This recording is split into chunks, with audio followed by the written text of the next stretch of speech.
Hello friends, welcome to Pondicherry Nanfa recipe. நம்ம இன்னைக்கு watermelon juice செய்ய போறோம். நம்ம வீடியோக்குள்ள போறதுக்கு முன்னாடி நம்ம சேனலை சப்ஸ்கிரைப் பண்ணாதவங்க உடனே சப்ஸ்கிரைப் பண்ணிக்கோங்க. சம்மர்ல தர்பூசணி சாப்பிடுறது உடம்புக்கு ரொம்பவே நல்லது. அதிக அளவுல நீர் சத்து இதுல இருக்கு. ஸோ சம்மர்ல நம்ம தர்பூசணி ஜூஸ் அதிகமா எடுத்துக்கணும்.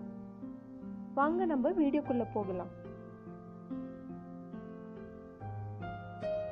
தர்பூசணியை இந்த மாதிரி சின்ன சின்ன பீசஸாக கட் பண்ணி வச்சுக்கணும். சீடோட நம்ம போட்டுக்கலாம், டேஸ்ட் எதுவும் மாறாது. Sugar 4 teaspoon. இப்போ நம்ம இதை ஜாரில் போட்டுக்கலாம். இப்போ இதில் சுகரும் தண்ணியும் ஆட் பண்ண வேணாம், ஏன்னா தர்பூசணிலாம் ஆல்ரெடி இருக்கும். நமக்கு வேணும்னா கொஞ்சோண்டு சுகர் ஆட் பண்ணிக்கோங்க. இப்போ இதை நல்லா கிரைண்ட் பண்ணிக்கோங்க. நல்லா கிரைண்ட் பண்ணியாச்சு. இப்போ இதை நம்ம ஃபில்டர் பண்ணிக்கலாம்.